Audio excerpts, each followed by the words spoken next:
Hey guys, the following video is a video analysis that I've done with one of my players.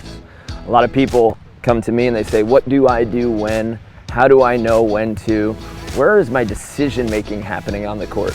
And even more importantly, a lot of people don't know that they're making the wrong decisions. You don't know what you're doing wrong with your game until you sit down with a coach and they can show you in your match where you could have gone right, what you could have done better. Our video analysis session is designed to do just that. I sit down with a player and I go through 45 minutes of tape with them and we look at their game film, their technique, and what decisions they're making in a game. Make sure that you go ahead and you subscribe if you want to see more of these, and if you want your own video analysis, go ahead and shoot me an email. We could work together and break down your game so that you can get some W's.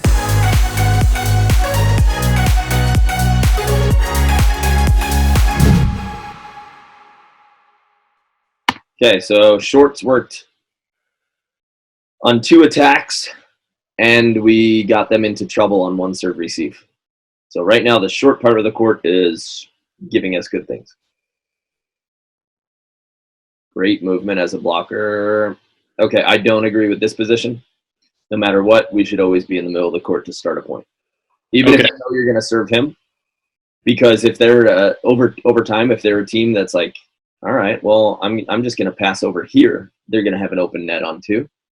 And if this guy shanks a ball and it gets tight to the net, even if they're not intending on going on 2, you're not going to be able to get you're not going to be able to get good positioning to block that second ball. Okay, so as the blocker, I should always be in the middle of the net when our side is serving. And do I let the other team, do I let them move around me? Or do they tell me if I'm screening the server and I need to get out of the way? How does that work? Like if you're in this position, you're out of his line. You know, they just need a clear view of the ball. Okay. Right, or a clear view of the contact. So if you're ducked like that, you'll be out of everybody's line. Okay. But yeah, right now, yeah, you got a lot of work to do there. But if they serve, I don't know why you're serving this guy when you got so many points on him. But this blue guy, the guy in the blue hat, if he passes all the way wide over here, and it's like a bad pass, but it's on top of the net, you're going to have a lot of trouble getting there in time to make a stable, strong play. Right now, you can probably protect up to here efficiently, and up to there, you're going to be kind of diving around. So I could be in the middle, crouched down like that, and no one on the other side would have a problem with it, me being in the way of the ball. Depends how picky you are, but then you just tell them, you can see the ball. Yeah. Because those are the rules. They just can't. You can be in the line, right? And like you can be in that angle, but they just need to have a view of the ball. Got it. Yeah.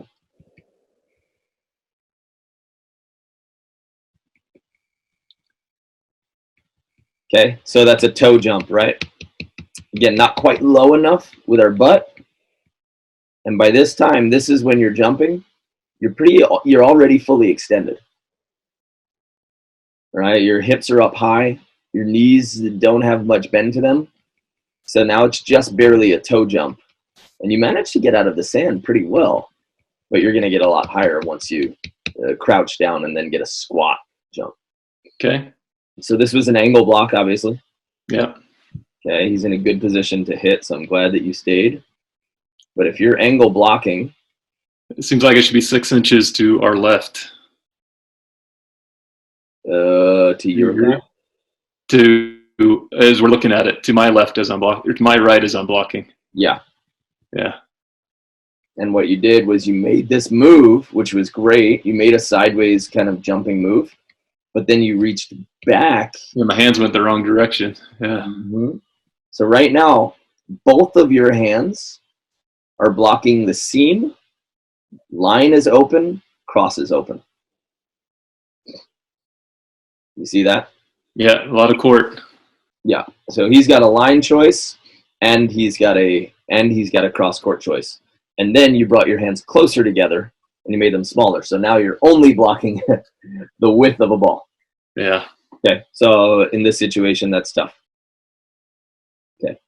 Yeah. So that right hand, that outside hand, the right hand needs to be steadier there and make sure that you're not reaching back to him. Even though somebody's over there, I don't move to them like this. You know, if I'm in a good position, I'm looking at them like this, right? So my head's turned, but my hands are staying stable.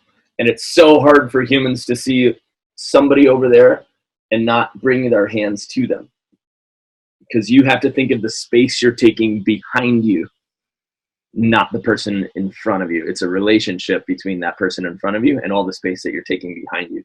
So even if something's off to my right, I gotta say, okay, he's off to my right, but I'm staying here because I'm blocking my zone.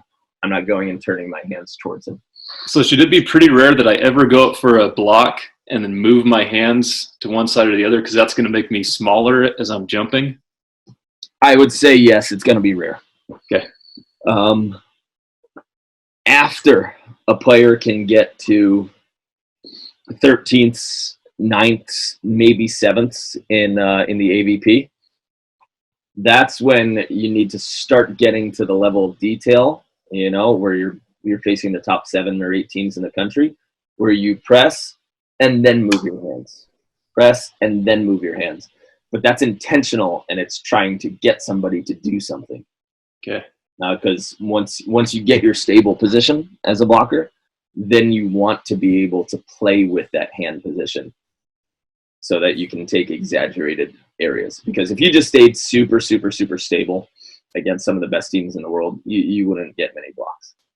For you right now, your game should be completely stable at all times, and making sure that you're adjusting with your shuffle steps. So the shuffle steps get you in the perfect position, and your arms never move from just outside your shoulders. So imagine yourself like you ever see in those comedy movies where somebody gets hit by a car and they're in a full body cast, right? Yeah. And they're like this.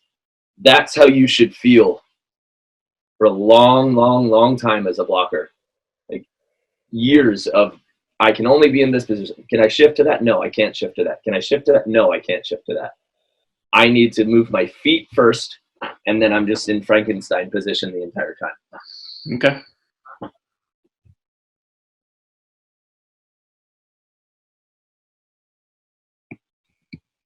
See that inside hand position that this blocker has? Yes. He's actually in a great position to block this if he's in that Frankenstein hold. So his feet left him in a great position. All he needs to do is be disciplined enough to hold his hands outside of there, even though the player is off to his right shoulder. So if he's in Frankenstein position, might be he can take up to that corner, but this guy hit out.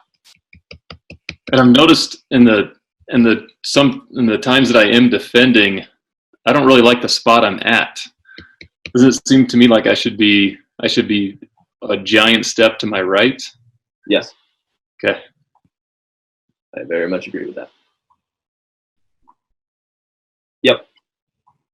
Yeah, get a little wider, play true diagonal defense.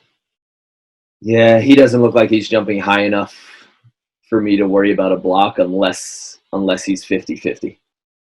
Or unless that set falls right on the net, then I would leave on him pretty consistently. So should I, when I decide I'm going to peel, should I yell something so my teammate knows what I'm doing? He'll see you. I'm leaving. He'll see me. Okay. Yeah. Peel your sign, right? Yeah. And if I was playing that same person, I would be doing this, this, this, this. So I would be flashing. So I would have line for this guy, and I would be showing blocking line, peeling, blocking line, peeling, right? Because that's what you're trying to do against him.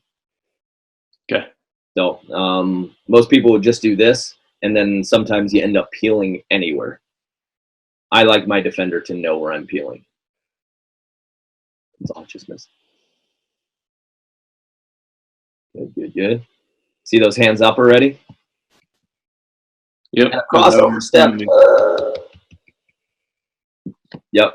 Keep the elbows down right here, and then your palms are there. And then we need to be shuffling, shuffling, shuffling, shuffling. Good. You sealed the antenna. And then he netted. Yeah. Somebody netted.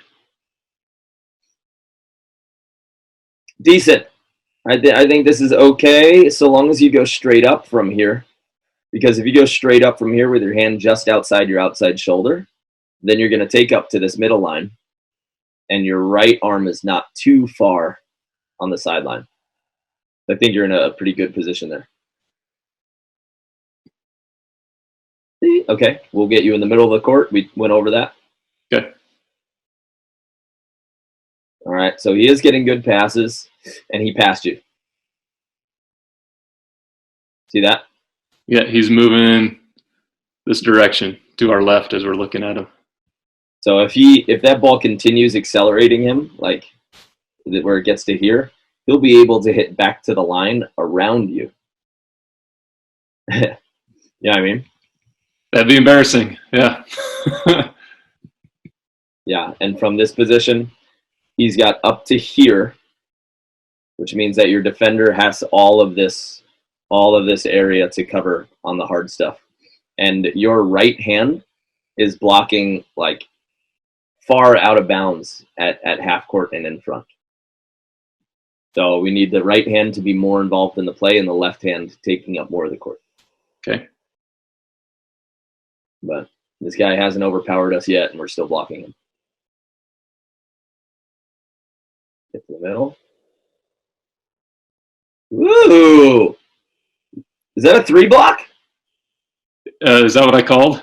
I don't know. I want to see the sign here.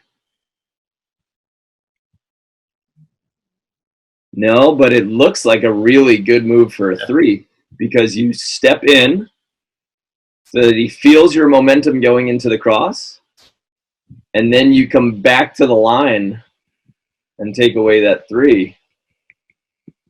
That would be a great 3 move if that's what you called, but I didn't see the sign. Get yourself in the middle. This is a pretty good position for a cross block. You're there, your hands could be a little bit wider because they need to be just outside your shoulder, right? And that's a great swing. Yeah, I mean, you're giving a certain amount to this guy on every play, but that's just a good swing by him, and you just shake that off and say, okay, you're in a good position. If this drill video or any of my other videos are helping you out and you want to go a little bit deeper into beach volleyball, you can subscribe and you'll get 3 full practice plans in your inbox every week. So if you're somebody who's going for some hardcore training, or you're a coach and you need some training ideas, or you're just looking for some drills to do on your own to get better, go ahead and subscribe to that plan. And below this video is a link to a free drill book.